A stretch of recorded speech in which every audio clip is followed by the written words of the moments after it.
Hey guys, good day to you. Jason here, Birchfield Family Farm, Oxford, Ohio. We raise grass-fed Red Devon cattle. Somewhere over there, grass-fed St Croix sheep and chickens in a rotational grazing system. I have a good word for you today. This comes from John 9. Speaking of Jesus here, as he went along, he saw a man blind from birth. His disciples asked him, "Rabbi, who sinned, this man or his parents, that he was born blind?" "Neither this man nor his parents sinned," said Jesus, "but this happened so that the work of God might be displayed in his life. As long as it is day, we must do the work of him who sent me. Night is coming when no one can work. While I am in the world, I am the light of the world." Having said this, he spit on the ground, made some mud with the saliva, and put it on the man's eyes. "Go," he told him, "wash in the pool of Siloam." This word means sent. So the man went and washed and came home seeing. I'm tucked in the barn today here, trying to get out of the wind. We got fierce wind out here. The weather has really been the story here. We have over 2 inches of rain here that we've received just this weekend. I mean, you can see all the flooding out in the paddocks. I think that's paddock 5 going into 6 there. I've got the cattle in 4.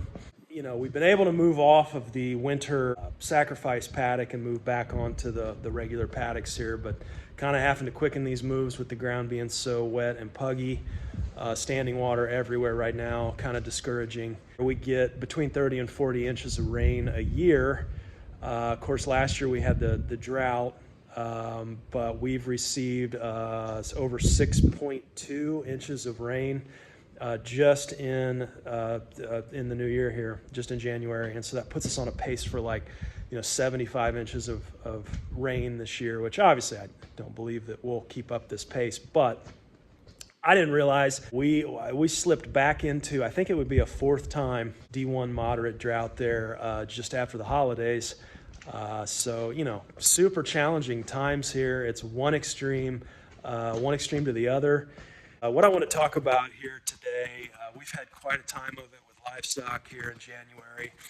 I want to go over, there's 3 issues that we've had. I want to touch on those each. But I wanted to just say up front that what I find is the hardest time of the year and the hardest thing to deal with out here as a small family farm in the regenerative vein. This is the time of the year I find that's toughest. It's that after the holidays until we hit maple syrup season, which is typically, it's coming up, usually beginning of February here. Watching the weather, we'll probably get into that. It looks like next weekend. But this time of the year, it's just, there's something about it. I don't know. It's dark. It's cold. You get, especially on the days, the weekends like this, where you get the 34 degrees and wet weather. Everybody's feeling it, animals included, tossing out loads of hay. Trying to keep them warm and satisfied. You can hear them hollering over there now. I've already put out hay today, so we'll make another round of that here. The hardest thing to deal with is when we have problems and I can't figure it out. And what I mean by that is, out here it's all about problem solving. It's constant. And I got a personality where I like that. I like to kind of dig my heels in and try and figure things out. But there are things that it's just impossible. You can't try and get to the bottom of it, but it just doesn't always work that way, and I think that's kind of a cultural thing. We want to know, we want the knowledge, we want to figure it out. So next time, there are things that we learn as we go. We'll be doing this. We purchased a farm 8 years ago in September, and so I do believe, we've learned a lot in that time, but even so, just the mystery, talking to a 7th generation cattleman, I think this was last fall, and he showed up and just, having a conversation at the fence, and he was telling me that, I lost a steer today. Lost a steer? What? Yeah, just died. What happened? And that's what I'm like, what happened? And don't know. Just found it, and it was down and passed away, and you just got this gigantic animal that's gone. And it was kind of at that moment, I think. Of course, he had said some things, like when a bigger steer or cow kind of can lay down on their side on a slope, maybe you'd have some suffocation, kind of thinking it was that, but not knowing. But I kind of at that moment, I had this realization like, man, this is like a seventh generation. He's got 7 generations of knowledge on these animals, and still, there's still mystery for him. I kind of had this realization. Like, I think that was just sort of some naivety coming into this, was that we'd get to a point where we kind of have it all figured out, right? Or it's, we're good, and I think it's just not the case out here. And but at the same time, it's also that mystery, right, that I think kind of, it draws me, it draws me because I want to know. And I find that, this is really, I find this to be a springboard really into an invitation from the Lord to, hey, come close. I know that you can't figure this out. Come close and hear from me, hear from Holy Spirit what I'm saying right now. And I find that a lot of these sort of farm issues can kind of springboard me into some of the deeper things and issues in life that we don't necessarily have clarity on. And that's just the way it works for me. And I don't know why that is, but I'd encourage you in that today to seek the Lord out, seek and find. And I believe, this is part of the mystery and part of the way that he works is uses these seemingly bad circumstances to bring about his goodness and his peace, prosperity, and his love towards us. And so pay attention as I'm doing now in this time. But anyhow, that's the toughest thing for me. The only other thing I wanted to say is that with that mystery, I do believe the small family farm, it's kind of one of the only places left in this culture now where there is still some mystery, right? Where we don't know, we don't have all the answers. And I think that can be a good thing because there's freedom there. We're not, it's not the corporate government bureaucracy that's over this and has all the answers and telling us what to do and which way to go. That's not. And they know that. They know that we're, he who controls the food controls the people. We have an idea of that. So I dream of a country where we have millions of small family farms all over. And when the chaos breaks out, and we know that it will, we know it's coming, it's on the way. But when that happens, we've got that baseline, that backbone of solid family folks that are on that rock of Christ, right, that can stand, and be a point of rebuilding, for this culture when the storms come here. Anyhow, I want to get into 3 things today that have us had me stumped here. We did a cattle and sheep move from paddock 3 to 4. I think I mentioned that. We did that yesterday, so I'll put some footage of that in here as well. Sam got some pretty cool aerial shots, so I'll kind of weave those through as I'm talking here.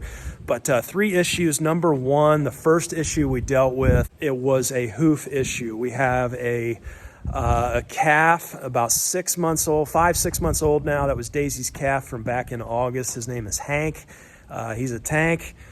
But he was out here, and we noticed one day he had a pretty decent limp coming on that front right leg. And typically, I kind of want to go over, foot issues, hoof issues here. Typically, this is the time of year when we'll see that, okay? And what happens, what we found, especially more so in the sheep, is that when you get the really, really wet weather, you've got the cloven hoof, right? And they put that hoof's coming down, and the mud is squishing up through the middle of that hoof.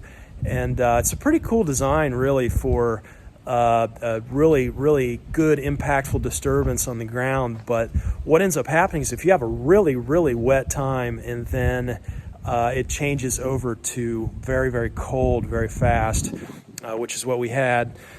That area, that squishy mud will freeze in between the hoof there. And when they walk on that, it's really hard. And what we found with the sheep over the years is we'll notice a little bit of a limp. And it's typically that gunk, that mud is frozen in that hoof. And it's irritating that they call that the interdigital area there between the hoof and up in on the bottom side of the foot. There's kind of skin where that cloven section of the hoof is. There's skin there in between. And that skin will just get red and irritated is what we've noticed. And I think maybe the technical vet term for that, I think it's like an interdigital dermatitis, maybe, if you want a term to kind of look up or whatever. It's not foot rot. Foot rot just stinks. From what I've been told, we've never had it, but it stinks to like you wouldn't imagine the foot rot does. And a lot of times what we'll do is just run them in the chute, and I'll pull that section of mud out and clean the gap is in the hoof. Just clean that out real well, right? Get it nice and clean. And then sometimes I'll take Blue Coat or something and just kind of spray on that section that's real tender. And, typically next day they're looking good. And you'll just kind of notice that limp go away. But this calf had a limp, right? And so sometimes it'll go away. I noticed it did look like there was some mud in his hoof. I thought, okay, let's keep an eye on it here for a couple days. We did. He's still limping. I'm like, all right, let's run him in. So we run him in, run him in the head gate.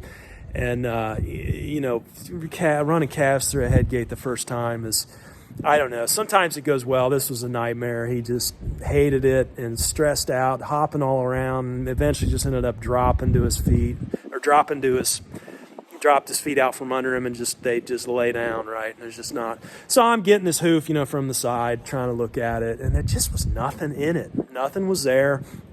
Tried to clean it the best I could. I didn't notice any kind of irritation in that interdigital area, nothing. Eventually got him back up and kind of was feeling his joints, seeing if they were hot or if his knee, ankle joints were swelled on that leg, maybe he got stepped on or rolled on. Nothing, nothing swollen, nothing, I don't know. It's that was a stumper. It's still a mystery now. He's no longer limping, so I maybe rolled on, stepped on, and we just couldn't see any evidence of that. So that's kind of the first stumper there. Thankfully, that one resolved. Second stumper here is actually we run 2 intact bulls here. Patrick the bull is our herd sire. A Red Devon herd sire, and then we have a bull by the name of Mr. Big, and he has horns, and we named him Mr. Big because he was very, very small when we got him. He was Emma's calf when we bought her back in 2020, and we've been running cattle it'll be 4 years here, so we're not experts by any means, but I wouldn't really consider us novices. I don't know, somewhere in between. It's Mr. Big. I noticed right after Christmas, he came up, and we had them out here, out in this 8 acres, way out there by the windmill. They could go wherever they wanted. I like opening things up occasionally to them, especially when it gets wet. And he come up one day and just, tears pouring out of his one eye, and it was kind of, he's doing this, and I thought, oh no. I've seen this before. We've had probably 4 or 5 issues of pink eye in our Red Devon cattle over the years. Every single one has resolved on its own. I have not treated. I know there's different management philosophies on that. Some gals like to get them in and treat right away. When you see a little white spot in the eye, gets a little cloudy is what happens, and it just tears, pouring, and I'll kind of be doing this number here. I have always monitored very closely, and it's been during the grazing season when we've seen this. It's typically summer months, June, July, and August. You talk to a lot of the older seasoned producers, and they'll kind of mention things like flies can irritate it. Longer grasses with seed heads on them can kind of get in there, and irritate the eye. We have never seen any kind of issue in the wintertime, this time of year. Never had an issue with eyes with cattle or sheep this time of the year in winter. And so kind of a mystery, really. We don't have tall grass. We don't have flies. And I'm thinking, man, I kept thinking he got poked maybe. There's barbed wire out here. There's just fencing in some areas. There's all kinds of stuff, right? A few of the cattle have horns. I guess they could poke each other. He's wrestling with the other bull all the time, trying to establish dominance, which he never wins. But all kinds of ways he could have got injured. Watched it for 2 or 3 days, and it just continually got worse, kept getting worse and worse. And I thought, man, he swelled up, real big, up above his eye. And I could tell that there was infection, and so I thought I gotta treat here. I'm not willing to let him lose an eye, and so We ran him in the chute and did a sub-Q injection, liquamycin. I hated doing that. I've never given these cattle antibiotics yet, and I always love that fact. But you know what? I'm not going to let an animal lose an eye, and that can happen in pink eye. I believe you get the infection, and then the eye ruptures, and it can really get bad. And typically you'll see that white spot, and then the whole eye will get white, and then you'll see a pink around that whiteness, and that's the blood vessels trying to repair. But you've got an ulcer there as well on the eye that needs to heal. And anyway, we treated, and that next day, the swelling did look better. We kept him inside and ran him through the chute for probably 5 or 6 days in a row, and I sprayed it with some spray as well, just to kind of wash it out. But I came across an interesting article during that time in Beef, I think it was Beef Magazine, maybe. See if I can link that up here. But they were basically talking about, eye issues in cattle this time of year. Typically what it will be is, around here we call them burrs, but we got the little burr things, and the burdock plants, it's the seed. And typically what it will be is a burdock sliver that gets in the eye. And irritates the eye. So we ran him in the chute. We put ropes around his horns and pulled his head back, and then got in his eye. Actually, I'll throw a picture up here. And, you can see that ulcer there in the eye, but it's white. You can see the pink I was talking about. I took a light and shined right in that eye, and I kind of went over it, even with my finger, just looking for anything tiny, little burdock sliver, anything I could find, and I could not find anything. Just could not see anything in there. So, at this point, I still don't know. He has recovered. He's recovered. He does have a small white dot still on that side, on that eye, and typically you read about it, it takes 4 to 5 weeks to recover. I think we're at about a month here. So, hopefully in another week, he heals the rest of the way up. I think, the issue too can be scarring, and that can kind of impair vision on that one side. And, I don't know. I don't know what we're going to deal with, going forward. I do think he can see out of it now. I don't think that it's caused him blindness on that side, so that's good. I feel like we did the right thing in treating. But in terms of playing Nancy Drew and figuring that out, I have no idea. I will say this too: we did see pink eye one year in sheep and cattle, and that was interesting because I thought, man, there has got to be something going on here. I've never seen this before in the sheep. It's the only time we've ever seen it in the sheep. And that year we had switched over to the pulling water from that windmill. And we had that water tested, and it was high in nitrates. And so I believe nitrates can have something to do with it, and then we immediately, we actually lost a few sheep to the vet said it was parasites, and he was able to show that on his microscope. And so I believe that's what it was. But again, let's keep asking questions. Why did they have parasites? Why did they have pink eye? What was going on? And so I kept digging, and we had that water tested, and it was high in nitrates. Immediately switched that water back to the county water system and never had an issue again since with sheep. Definitely not sheep and cattle together, but we have seen pink eye in cattle a few times, but typically does not get that bad as what we saw in Big here. I do think it was something mechanical. It was something he got in it or poked or something, but again, have no idea. And then the third one, the third issue that we saw here this month, this just happened last night, and oh, it's a tough one, guys. I might struggle through this one, but last summer we had a sheep, a ewe. Of course, we keep our rams separated, in the summertime, and then we put everybody together around mid-November, and that gives us those tax day lambs, right? We've been doing St Croix since 2018. So again, I don't feel like we're experts, but I don't feel like we're novices either. We sell breeding stock. We've been doing that for several years, had great success with that. People have been happy with our stock, all grass-fed, very hardy, minimal inputs. We're just right in that regenerative vein. Last summer, we had 2 electro nets set up. I had the ewes in a net, and then I had the rams in a net.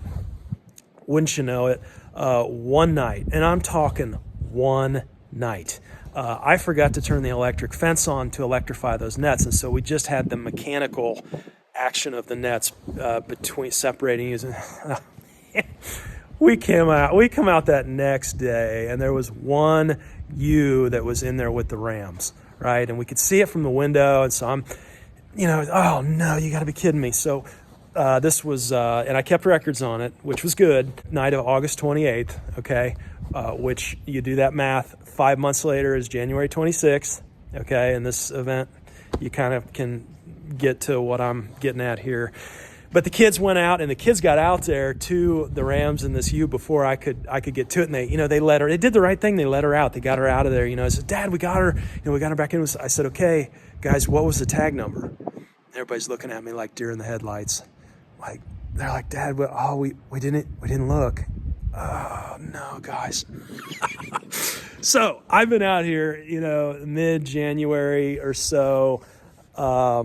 Up until yesterday, looking them over like, hey, is anybody bagging up? What's, going on? Typically I'm, can kind of tell when this is going to happen. And so yesterday I'm out here, and I'll put some footage up, but she's peeled off of everybody. She's over by herself. Everybody else is just hogging down, eating all they can. And she's just off by herself. She's laying down. She's not ruminating. Those are all kind of signs. And then she does this thing, they put their head down and their ears are kind of out. And I can't explain it. It's just a look, right? You just know it's a look. Very red on the back end, a little bit of a bag coming on. And this was her first lambing. I thought, oh man, so it's raining, muddy, and so I go get the kids. I'm like, hey, we gotta get her. Let's get her over in the barn. So we put her in a stall in there. We come out that night, and she's in heavy labor, and she really, really struggled with the labor. This was a first time mama.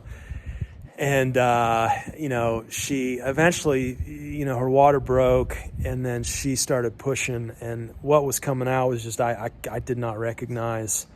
And I'm sitting there, it's like, man, what? She was having trouble. I thought, well, my rule is I give them 20 minutes. If I'm seeing progress every 20 minutes, then I leave them alone. And so letting her kind of do her thing, and she put this first lamb out, and it was backwards, right? And it come out backwards, and it was still encased in the amniotic fluid and even the sac, right? So I'm having to cut through this sack and get through there and get this lamb out, and it was not alive. It was stillborn, and then she kind of did not really tend to the lamb, which bothered me, and then she put out the second one, and the second one was born the right way. It did have one hoof that was back, didn't have to assist, but the second one was alive. It was breathing, but I just did not make it long. In my mind, you're not really a shepherd until you get that first experience of giving a new lamb CPR, right? Giving it CPR, you're tasting that fluid and then kind of throwing up even. I mean, it's just it is nasty. But I'm not gonna not try, right? And so I get down there. I do kind of put my hand between their mouth and mine and just try to fill those lungs, and then hold it upside down. Just try to get it moving, right, and get it going. And it just neither lamb was meant to be, and just super, super sad, super heartbreaking. The family's there, and the kids are crying, and wife's consoling them, and I've covered in, unmentionables. We've had stillborns before on the farm. Typically, it's our first years. You start looking into that. It's like, well, why? What causes that? Just about as many reasons as you can dream up is could be the case. I don't know why. It's just our first years that do that, typically. And so you get into the issue of like, in the moment, I'm like, oh man, she's gone, she's meat. This is not acceptable, and but I tell you, I think back on when we were first starting out, and I had one of the ewes, the kid's named Nanny Piggins. She was one of the original 3. We had 3 ewes and 1 ram we started with in 18, and Boy, Nanny Piggins did that. She did that her first lambing. She put out twin stillborns, and just, especially in the beginning, it's always a heartbreaker, but when you're first getting started out, it's like, oh man. I mean, that's your harvest, right? That's your harvest. And to see that come up empty-handed with a ewe is not fun. Anyhow, she stillborned, put out twins that year. The past 2 years, she has tripleted. And every triplet has been awesome. She tripleted, listen to this, she tripleted rams last year. And I think some of you guys have been following know this, but we took weights on those 3 rams, and their wean weights were over 100 pounds combined, which honestly at that time probably rivaled her weight, probably more than close to, if not more than what she weighed. And she did that unassisted. Never had a problem with any of them. They were all hardy. They're all on other farms now. People having great luck with them, got those triplet genetics. So I say that to say, it's in those early years. Are they, with grass fed, we tend to grow a little slower, right? I mean, it takes us between 2 and 3 years to get a beef to market. With our sheep, I noticed if we were graining, we could probably grow them out. I know we could grow them out a lot quicker, but then you get into immunity issues, you get into hoofs grow quicker, they need trimmed more often. There's all these other things there, and you really get away from that minimal input side of things. And so just that first year, we kind of need to soldier through and let them do whatever they're doing. We've had plenty of sheep that do great first year. So I don't know what the difference is. You can read about issues too, like stray cats and sheep don't get along in terms of sharing diseases. Sheep, if they ingest cat fecal matter, you can have it. And I do see there is a feral cat that runs around here that I chase off all the time. Could it be something like that? There's a million different reasons. Could be nutrition, could be selenium. We're in a selenium deficient area. I was reading on that. But anyhow, just a real heartbreaker. And then to go out last night in the dark, in the cold and the rain, and dig a hole and bury them. Very, very, very difficult situation for us last night. And so there are 3 stumpers here for January. I share all this in hopes that our mistakes, our misfortunes, our things that happen to us here, it's real world, it's experiential, this is reality. And we live in a fallen world, and this is the way things are right now on this side. And I do, again, just to reiterate, I do believe that these are invitations for me to draw closer to the Lord in these times, and to hear from Him, just not only on farm related issues, which I believe I know He speaks to me on, but also on those deeper issues of life and those things that we deal with. If nothing else, just to know that if you're just starting on this homestead journey, maybe not expecting perfection. Maybe I would tell myself that 8 years ago, right? There's going to be trouble. There's going to be tough times. Understand that, realize it, and use those as a launching point into hearing from God and greater things. So encourage you today. Thanks for hanging with me and listening. Questions, comments, leave them. Love hearing from you guys. And be blessed. Be at peace. We'll talk to you next time. Take care.